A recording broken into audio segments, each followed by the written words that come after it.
श्रीमद् भागवत पुराण तृतीय स्कंध 12वां अध्याय सृष्टि का विस्तार। अब जिस प्रकार ब्रह्मा जी ने जगत की रचना की वह सुनिए। सबसे पहले उन्होंने अज्ञान की 5 वृत्तियां रची। तम, मोह, महामोह, द्वेष और अभिनिवेश। सरल भाषा में कहा जाए तो ब्रह्मा जी ने जो 5 अज्ञान की वृत्तियां बनाई थी वो थी अज्ञान, अहंकार, राग, द्वेष और मृत्यु का भय। किंतु इस अत्यंत पापमयी सृष्टि को देखकर उन्हें प्रसन्नता नहीं हुई। तब उन्होंने अपने मन को भगवान के ध्यान से पवित्र कर उससे दूसरी सृष्टि रची। इस बार ब्रह्मा जी ने सनक, सनंदन, सनातन और सनत कुमार ये 4 निवृत्ति परायण ऊर्ध्वरेता मुनि उत्पन्न किए। अपने इन पुत्रों से ब्रह्मा जी ने कहा, पुत्रों, तुम लोग सृष्टि उत्पन्न करो। किंतु वे जन्म से ही मोक्ष मार्ग का अनुसरण करने वाले और भगवान के ध्यान में तत्पर थे, इसलिए उन्होंने ऐसा करना नहीं चाहा। जब ब्रह्मा जी ने देखा कि मेरी आज्ञा न मानकर ये मेरे पुत्र मेरा तिरस्कार कर रहे हैं, तब उन्हें असह्य क्रोध हुआ। ब्रह्मा जी ने अपने क्रोध को रोकने का प्रयत्न किया, किंतु बुद्धि द्वारा उनके बहुत रोकने पर भी वह क्रोध तत्काल प्रजापति की बाहों के बीच में से एक नील लोहित, नीले और लाल रंग के बालक के रूप में प्रकट हो गया। वे देवताओं के पूर्वज भगवान भवरुद्र रो रो कर कहने लगे, जगत पिता विधाता, मेरे नाम और रहने का स्थान बताइए। तब कमल योनि भगवान ब्रह्मा ने उस बालक की प्रार्थना पूर्ण करने के लिए मधुर वाणी में कहा, रोओ मत, मैं अभी तुम्हारी इच्छा पूरी करता हूँ। देव श्रेष्ठ, तुम जन्म लेते ही बालक के समान फूट फूट कर रोने लगे, इसीलिए प्रजा तुम्हें रुद्र नाम से पुकारेगी। तुम्हारे रहने के लिए मैंने पहले से ही हृदय, इंद्रिय, प्राण, आकाश, वायु, अग्नि, जल, पृथ्वी, सूर्य, चंद्रमा और तप ये स्थान रच दिए हैं। तुम्हारे नाम मन्यु, मनु, महिनस, महान, शिव, ऋतध्वज, उग्ररेता, भव, काल, वामदेव और द्रुतव्रत होंगे तथा धी, वृत्ति, उष्णा, उमा, नियुक्त, सर्पी, इला, अंबिका, इरावती, सुधा और दीक्षा ये 11 रुद्राणियां तुम्हारी पत्नियां होंगी।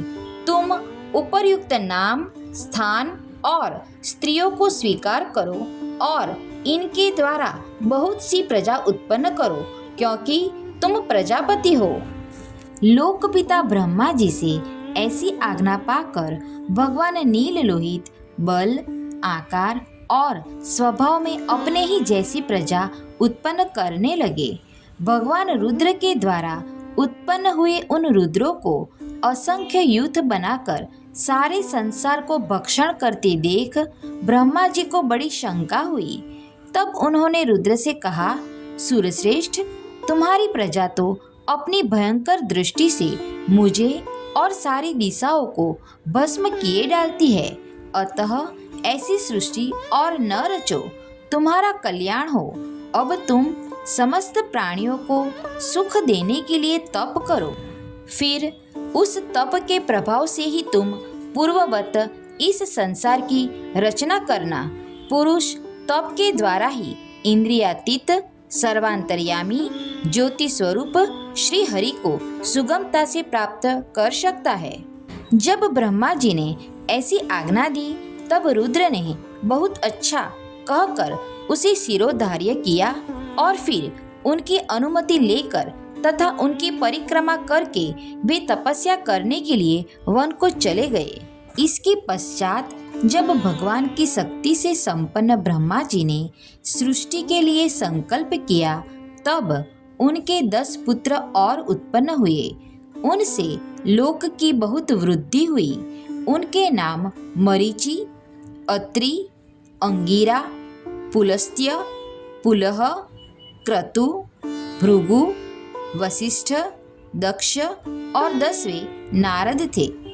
इस तरह यह सारा जगत करता ब्रह्मा जी के शरीर और मन से उत्पन्न हुआ। भगवान ब्रह्मा की कन्या सरस्वती बड़ी ही सुकुमारी और मनोहर थी। एक बार उसे देखकर ब्रह्मा जी काम मोहित हो गए थे।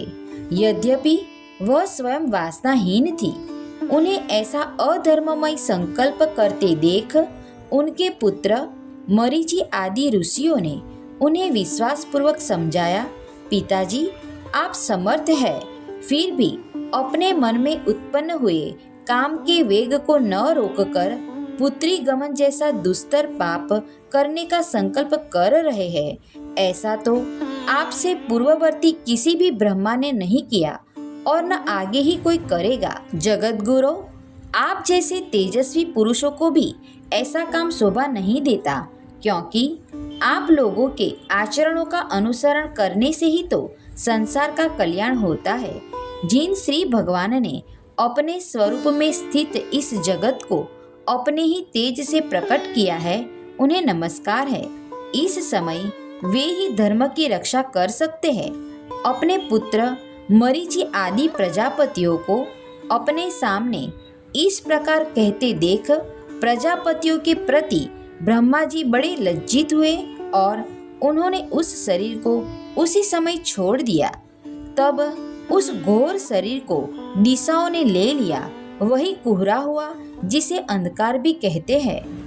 ब्रह्मा जी ने पहला कामासक्त शरीर जिससे कुहरा बना था छोड़ने के बाद दूसरा शरीर धारण करके विश्व विस्तार का विचार किया। वे देख चुके थे कि मरीचि आदि महान शक्तिशाली ऋषियों से भी सृष्टि का विस्तार अधिक नहीं हुआ। अतः वे मन ही मन पुनः चिंता करने लगे। अहो, बड़ा आश्चर्य है, मेरे निरंतर प्रयत्न करने पर भी प्रजा की वृद्धि नहीं हो रही है। मालूम होता है इसमें दैव ही कुछ विघ्न डाल रहा है। जिस समय यथोचित क्रिया करने वाले श्री ब्रह्मा जी इस प्रकार दैव के विषय में विचार कर रहे थे, उसी समय अकस्मात उनके शरीर के 2 भाग हो गए। उन दोनों विभागों से एक स्त्री पुरुष का जोड़ा प्रकट हुआ। उनमें जो पुरुष था वह सार्वभौम सम्राट स्वयंभू मनु हुए और जो स्त्री थी वह उनकी महारानी शत्रुपा हुई। तब से मिथुन धर्म स्त्री पुरुष संभोग से प्रजा की वृद्धि होने लगी। महाराज स्वयंभू मनु ने शत्रुपा से 5 संतानें उत्पन्न की। उनमें प्रियव्रत और उत्तानपाद 2 पुत्र थे तथा आकुति, देवहूति और प्रसूति 3 कन्याएं थी। मनु जी ने आकुति का विवाह रुचि प्रजापति से किया, मझली कन्या देवहूति कर्दम जी को दी और प्रसूति दक्ष प्रजापति को। इन तीनों कन्याओं की संतति से सारा संसार भर गया।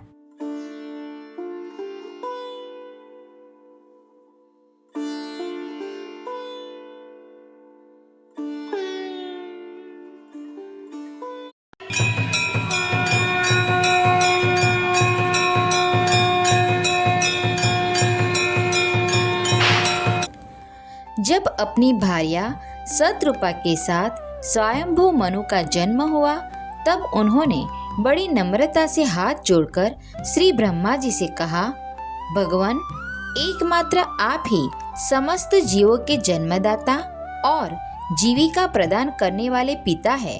तथापि हम आपके संतान ऐसा कौन सा कर्म करें जिससे आपकी सेवा बन सके। हम आपको नमस्कार करते हैं। आप हमसे हो सकने योग्य किसी ऐसे कार्य के लिए हमें आज्ञा दीजिए जिससे इस लोक में हमारी सर्वत्र कीर्ति हो और परलोक में सद्गति प्राप्त हो सके। श्री ब्रह्मा जी ने कहा, तुम अपनी इस भार्या से अपने ही समान गुणवती संतति उत्पन्न करके धर्म पूर्वक पृथ्वी का पालन करो और यज्ञों द्वारा श्री हरि की आराधना करो। राजन, प्रजापालन से मेरी बड़ी सेवा होगी और तुम्हें प्रजा का पालन करते देखकर भगवान श्री हरि भी तुमसे प्रसन्न होंगे। जिन पर यज्ञ मूर्ति जनार्दन भगवान प्रसन्न नहीं होते, उनका सारा श्रम व्यर्थ ही होता है, क्योंकि वे तो एक प्रकार से अपने आत्मा का ही अनादर करते हैं। मनु जी ने कहा, पाप का नाश करने वाले पिताजी, मैं आपकी आज्ञा का पालन अवश्य करूंगा, किंतु आप इस जगत में मेरे और मेरी भावी प्रजा के रहने के लिए स्थान बतलाइए।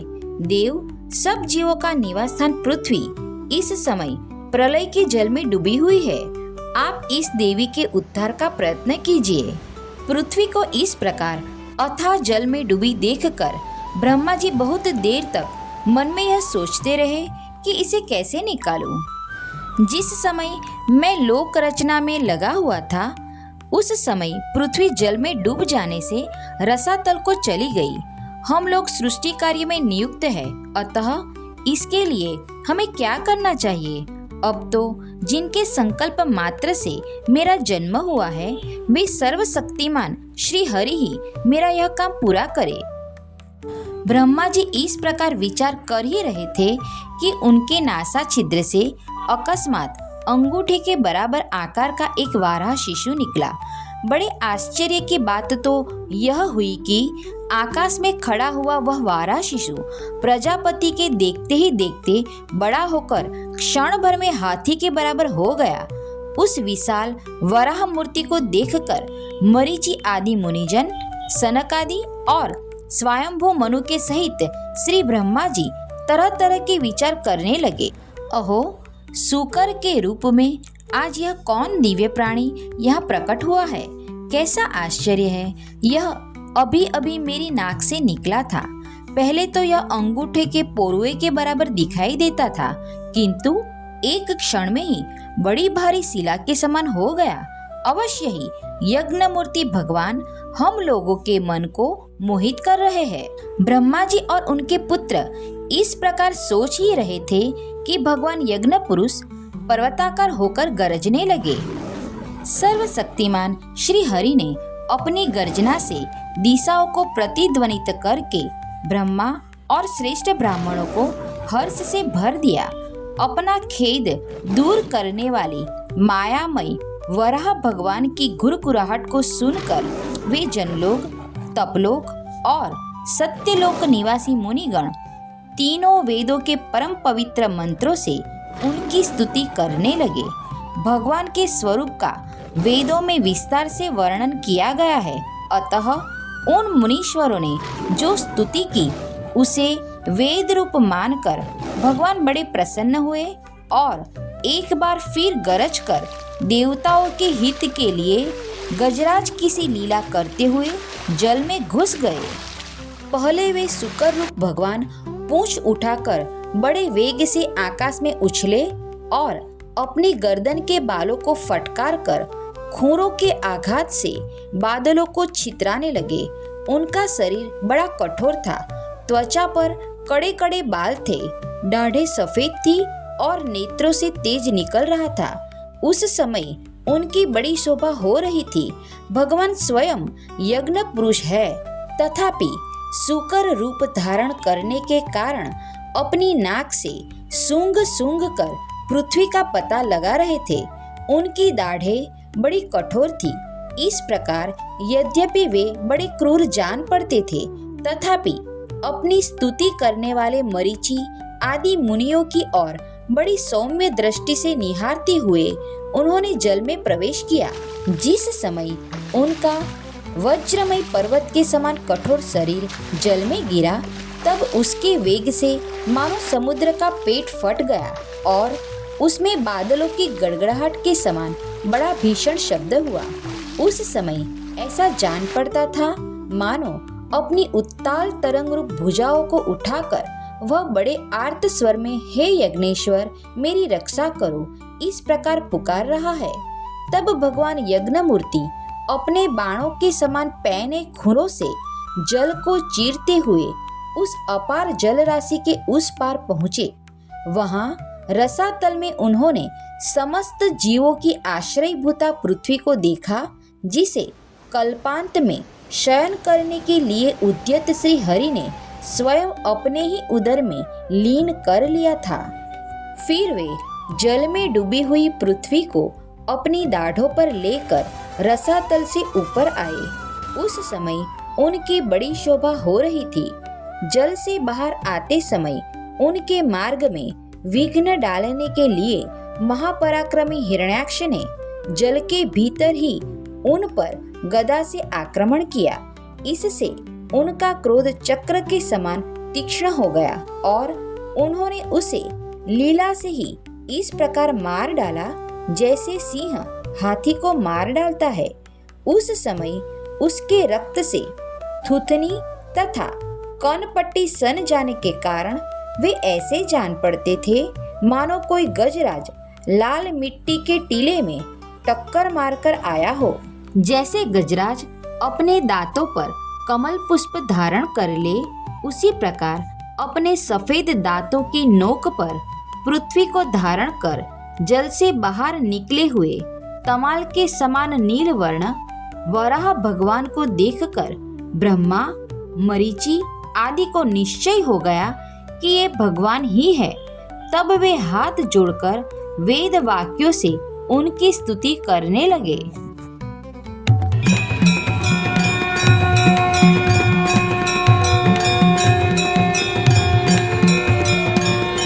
श्री वराह स्तुति। जितं जितं ते जित यज्ञ भावन त्रयीं तनुं स्वां परिधुन्वते नमः। यद्रोमगर्ते सुनीलील्युरध्वरा तस्मै नमः कारण शूकरायते। रूपं तवेतन्ननु दुष्कृतात्मनां दुर्दर्शनं देव यदध्वरात्मकं। छन्दांसि यस्य त्वचिवर्हि रोमस् वाज्यं दृशि त्वं गृषु चातुर्होत्रं। स्त्रुक्तुण्ड आसीत् स्त्रुव ईशनाशयो रीडोदरे च मसः कर्णरन्ध्रे। प्राशीत्रमास्ये ग्रसने ग्रहास्तुते यच्चरणवं ते भगवन्नग्निहोत्रं। दीक्षानुजन्मोपसदः शिरोधरं त्वं प्रायणीयो दयनीयद्रष्ट। जिह्वा प्रवर्ग्यस्तव शीर्षकं क्रतो सभ्यावसत्यं चितयो सवोहिते। सोमस्तु रेतः सवनान्यवस्थिति संस्था विभेदास्तव देवधातव। सत्राणि सर्वाणि शरीरसन्धि त्वं सर्वयज्ञक्रतुरिष्टिबन्धनः। नमो नमस्ते किलमन्त्रदेवता द्रव्याय सर्वक्रतवे क्रियात्मने। वैराग्यभक्त्यात्मजयानुभावित ज्ञानाय विद्या गुरवे नमो नमः। द्रष्टाग्रकोट्या भगवन्स्त्वया धृता विराजते भूधर भूषभूधरा। यथा वनान्नी सरतो दत्ता धृता मतङ्गजेन्द्रस्य सपत्रपद्मिनी। त्रयीमयं रूपमिदं च सौकरं भूमण्डलेनाथ दत्ता धृतेन ते। चकास्त्रिशृङ्गोढगणेन भूयशा कुलाचलेन्द्रस्य यथैव विभ्रमः। संस्थापयेनां जगतां सतस्तुषां लोकाय पत्नीमसि मातरं पिता। विधेम चास्यै नमसा सह त्वया यस्यां स्वतेजोऽग्निनिवारणावतः। कः श्रदधीतान्यतमस्तव प्रभो रसां गताया भुव उद्दिबर्हणं। न विस्मयोऽसौ त्वयि विश्वविस्मये यो माययेदं ससृजेति विस्मयं। विधुन्वता वेदमयं निजं वपुर् जनस्तपः सत्यनिवासिनो वयं। सटाशिखोद्धूत शिवाम्बुबिन्दुभिर्विमृज्यमाना पृशमीशपावितः। सवेबत भ्रष्टमतिस्तवैसते यः कर्मणां पारमपारकर्मणः। यद्योगमाया गुणयोगमोहितं विश्वं समस्तं भगवन् विदेहिशं। विश्वं समस्तं भगवन् विदेहिशम्।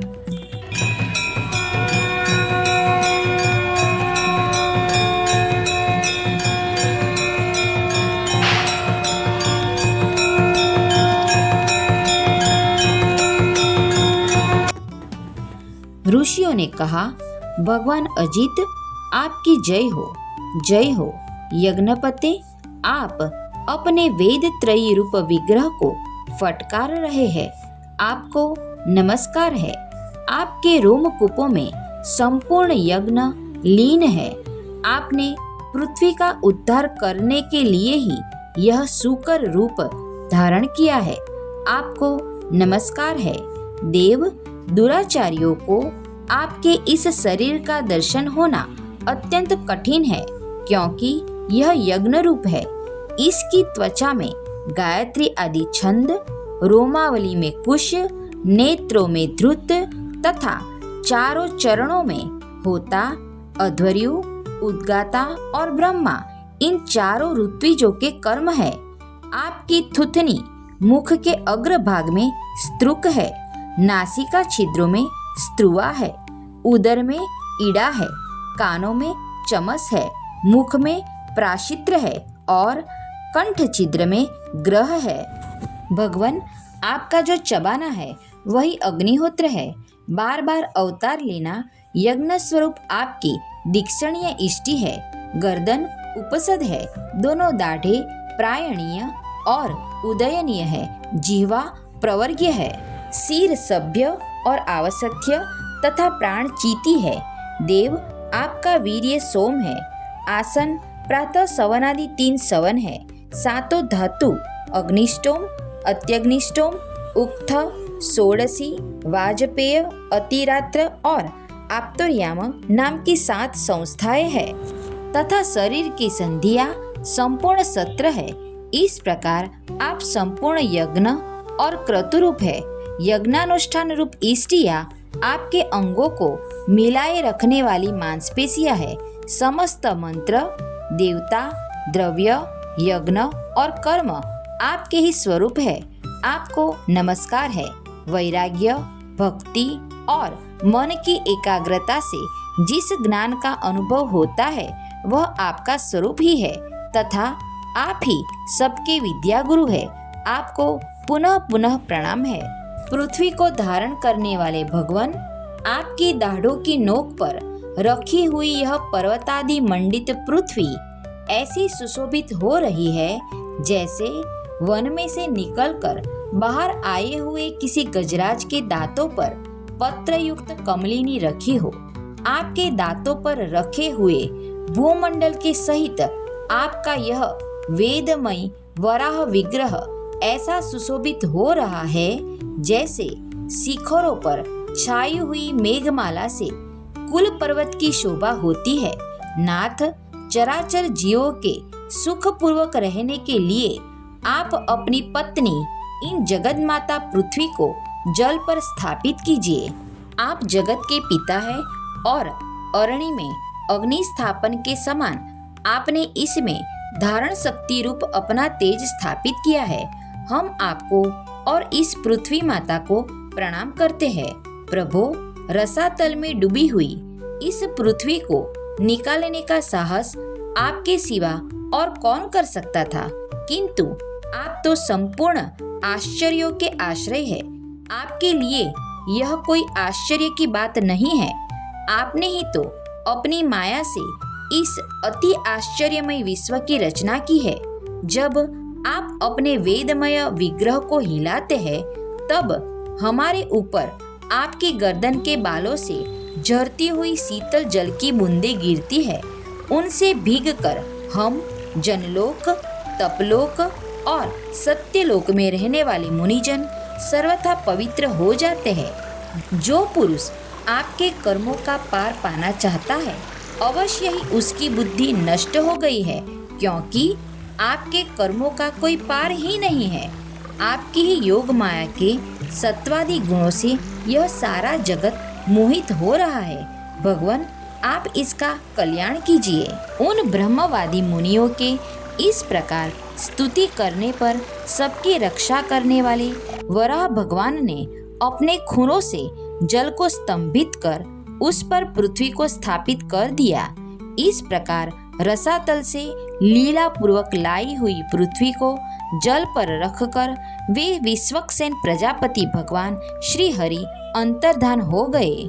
भगवान के लीलामय चरित्र अत्यंत कीर्तनीय है और उनमें लगी हुई बुद्धि सब प्रकार के पाप तापों को दूर कर देती है। जो पुरुष उनकी इस मंगलमयी मंजूर कथा को भक्ति भाव से सुनता या सुनाता है, उसके प्रति भक्तवत्सल भगवान अंतःस्थल से बहुत शीघ्र प्रसन्न हो जाते हैं। भगवान तो सभी कामनाओं को पूर्ण करने में समर्थ है। उनके प्रसन्न होने पर संसार में क्या दुर्लभ है, किंतु उन तुच्छ कामनाओं की आवश्यकता ही क्या है। जो लोग उनका अनन्य भाव से भजन करते हैं, उन्हें तो वे अंतर्यामी परमात्मा स्वयं अपना परम पद ही दे देते हैं। अरे, संसार में पशुओं को छोड़कर अपने पुरुषार्थ का सार जानने वाला ऐसा कौन पुरुष होगा जो आवागमन से छुड़ा देने वाली भगवान की प्राचीन कथाओं में से किसी भी अमृतमयी कथा का अपने कर्णपुटों से एक बार पान करके फिर उनकी ओर से मन हटा लेगा।